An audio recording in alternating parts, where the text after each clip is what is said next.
हरे कृष्णा। जर्रे जर्रे में तेरा नूर नजर आता है, तू जो चाहे तो बहुत दूर नजर आता है। सारे एहसास की किताब में तू, जिंदगी के हर एक जवाब में तू, हर में तू है तेरा दस्तूर नजर आता है। जी हाँ, सच बात है। ये गज़ल मेरे पिताजी की लिखी हुई है। जब हम छोटे थे तो मेरे पिताजी बोलते थे कि सुनो, मैंने आज एक गज़ल लिखा है। उन्हें लिखने का बहुत शौक़ था, लिखने पढ़ने का। बहुत कहानियाँ लिखते थे, गज़लें लिखते थे, गाने लिखते थे। तो उन्हें बहुत शौक़ था। जब काम से छुट्टी मिलती थी तो 1-2 घंटा वो इस काम को कहीं भी पेन पकड़ करके शुरू हो जाते थे, किसी पे भी लिखना। तो जब ये गज़ल जिस दिन लिखा मेरे पिताजी ने, तो हम लोग कहीं जा रहे थे, अपने दूसरी जगह जा रहे थे, मतलब आउट ऑफ स्टेशन जा रहे थे। मैं, मेरी माँ, मेरा भाई बहन, मेरी दीदी और मेरे पिताजी। फिर जब हम रेलवे स्टेशन पहुँचे तो वहाँ ये गज़ल मेरे पिताजी ने लिखी। एक प्लेन पेपर नीचे से उठा करके पेन निकाला जेब से और वहाँ इस गज़ल को उन्होंने लिखा जब तक हम ट्रेन का वेट कर रहे थे। फिर बहुत भगवान के भक्त थे मेरे पिताजी, बहुत उनको आस्था थी कृष्ण भगवान पे, क्योंकि हमारे यहाँ राधा कृष्ण की पूजा होती थी। रामाश्रम सत्संग होता था हर मंगलवार को। तो 8 साल की उम्र से दीक्षा ले लिया था, ये वो। तो हम लोग की फैमिली कुछ इस टाइप की रही। तो मेरे पिताजी ने बोला कि देखो, ट्रेन में बहुत देर हो रही थी, मैं बहुत छोटी थी तो बेचैन सी होती थी कि अब मुझे नहीं जाना है, मैं सो जाती हूँ, इतनी देर हो गई ट्रेन को, ये वो। और बिहार सब में तो वैसे भी ट्रेन थोड़ी ज़्यादा ही देर हो जाती होती, हर जगह है, बट वहाँ सब कहीं भी लोग रोक देते हैं कि भाई रुक जाओ, आ रहे हैं अभी। तो इस तरह से ट्रेन को रोकना पड़ता है। तो जब मैंने बहुत ज़िद किया कि मुझे नहीं जाना, अब मैं सो जाती हूँ, इतनी देर हो गई है, फिर पिताजी ने बोला नहीं, अब आ जाएगी, आने वाली है ट्रेन, बस आ जाओ, मैं तुम्हें दिखाता हूँ कुछ। फिर बाहर ले गए, स्टेशन से बाहर जहाँ शेड नहीं होता वहाँ पे। उन्होंने बोला देखो ऊपर क्या है, देखो ऊपर तुम्हें कुछ दिखेगा। जैसे मैंने ऊपर देखा तो कृष्ण भगवान मुझे दिखे। तो ये क्या है? मैंने बोला कि अरे वो जो फोटो है हमारे घर ना, वही वाले भगवान ऊपर दिख रहे हैं। तो पिताजी भी बड़े हैरानी से देखने लग गए कि ऐसा कैसे हो सकता है। फिर उन्होंने देखा कि अरे हाँ, सच में उनको थोड़ा सा एकदम एक झलक सा लगा, जैसे कि हाँ कुछ दिखा, और मैंने प्रॉपर वे में देखा। तो मैंने बोला बाबूजी, सो कृष्ण भगवान है ऊपर। तो बाबूजी ने बोला हैं, ऐसा है। फिर जैसे देखा उन्होंने तो उनको एक झलक हुआ, तो थोड़े धक्का सा उनको ये हुआ फील। फिर मेरा हाथ पकड़ करके वो ये हो गए, पीछे को हो गए। तो फिर उन्होंने मेरे से पूछा क्या देखा। मैंने बोला वो तो उन बड़े हंसते हुए ऊपर से मुझे देख रहे हैं और बोल रहे तुम्हें भूख लगी है। और जबकि थोड़ी ही भूख लगी थी, कोई ऐसी नहीं लगी थी भूख। तो वो मेरे से पूछ रहे थे तुम्हें भूख लगी है। तो अब उन्होंने पूछ ही लिया। तो हम लोग मूंगफली को चिनिया बादाम बोलते थे वहाँ बिहार में। तो पिताजी ने बोला चिनिया बादाम खाओगे, वो खरीद देते हैं। मैंने बोला हाँ ठीक है, इसी बहाने हम कुछ से कुछ खाते रहते हैं। फिर उन्होंने वो चीज़ दिया हमें खरीद करके। फिर अब गाड़ी आई, बैठ गए हम ट्रेन में। फिर ट्रेन में एक बहुत ही अजनबी सी औरत थी। तो उनको देखते ही फिर मुझे बड़ी अजीब सी फीलिंग आने लग गई कि ये थोड़ी डिफरेंट टाइप की दिखती थी। तो सबों को वो दिखती थी, पर मुझे पता नहीं क्यों वो डिफरेंट दिखती थी। मैं माँ को बोलती थी माँ, मुझे ये औरत ऐसी दिखती। माँ बोलती थी अरे कुछ नहीं, पैर छू करके प्रणाम करो, बुजुर्ग है। मैं नहीं करूँगी, मुझे वो बहुत बदमाश टाइप की दिखती है, मैं नहीं करूँगी, मैं थोड़ी जिद्दी थी। तो बहुत माँ ने बोला करने को प्रणाम, तो मैंने किया प्रणाम। फिर उस औरत से जब बातें शुरू हुई, प्रणाम करने के बाद उसने मुंह खोला, आशीर्वाद दिया। फिर जब बातें शुरू हुई तो उन्होंने एक ऐसी बात बताई। तो मेरी माँ ने पूछा तुम कहाँ से आ रहे हो। तो उन्होंने बोला मैं आ रही हूँ गिरिडीह से। बिहार में है वो जगह, वहाँ से मैं आ रही हूँ। तो अकेले कहाँ आप जाएंगी?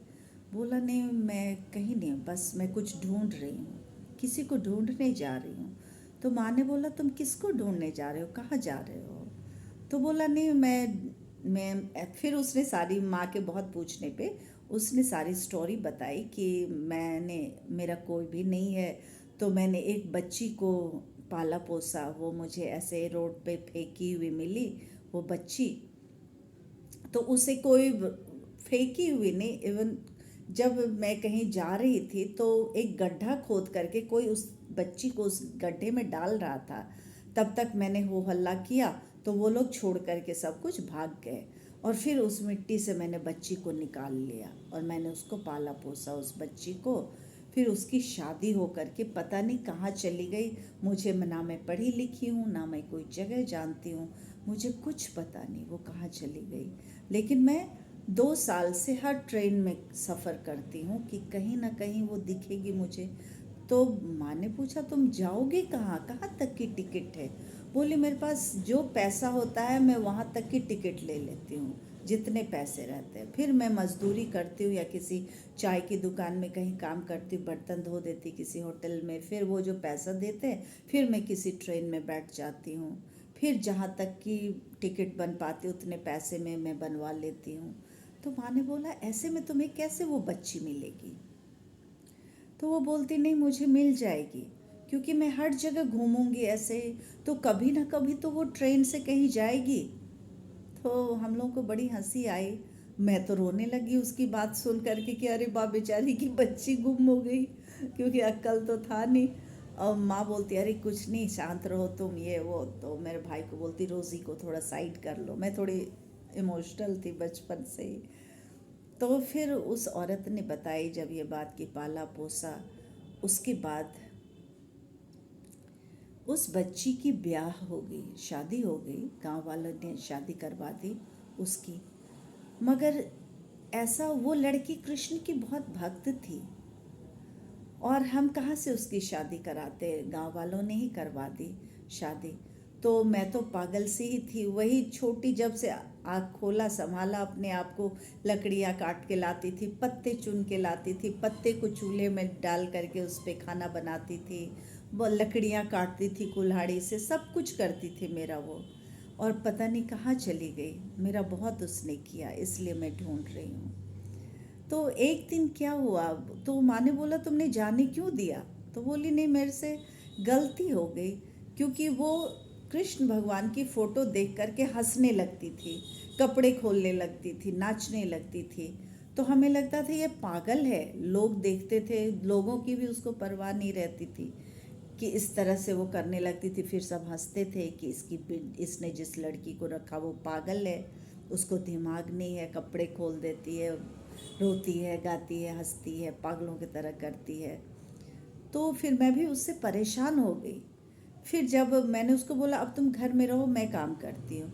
मैं जब काम पे जाती थी तो मैं आती थी तो कभी वो सिंदूर लगाए रखती थी, कभी चूड़ियाँ पहने रखती थी, कि नाचते रहती थी, छोट कैसे भी कपड़े पहन करके, बाल खोल करके कैसे भी नाचते रहती थी। फिर लोगों ने हमारे यहाँ जाना आना बंद कर दिया, कोई भी नहीं आने लग गए हमारे यहाँ कि ये भूत है, क्योंकि वो रात को भी ऐसा करने लगती थी, ज़ोर ज़ोर से हंसने लगती थी, गाने लगती थी।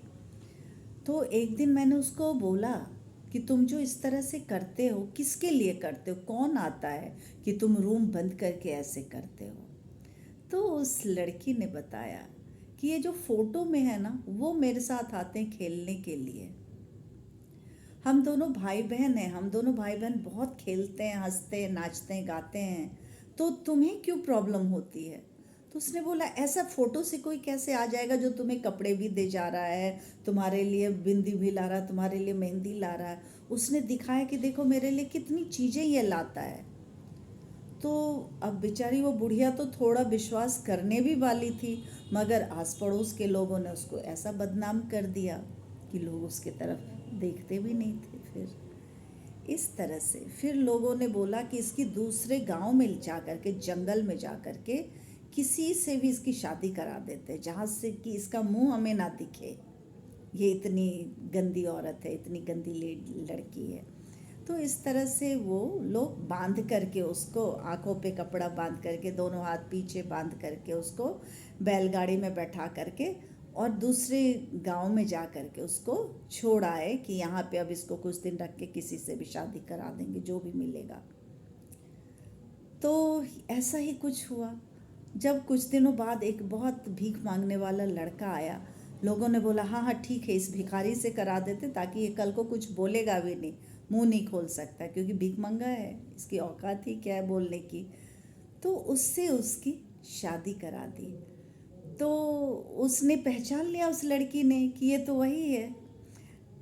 तो उसने बोला कि मैं तुमको इस रूप में, मैंने तुम्हें बचपन से देखा, एक पति के तरह।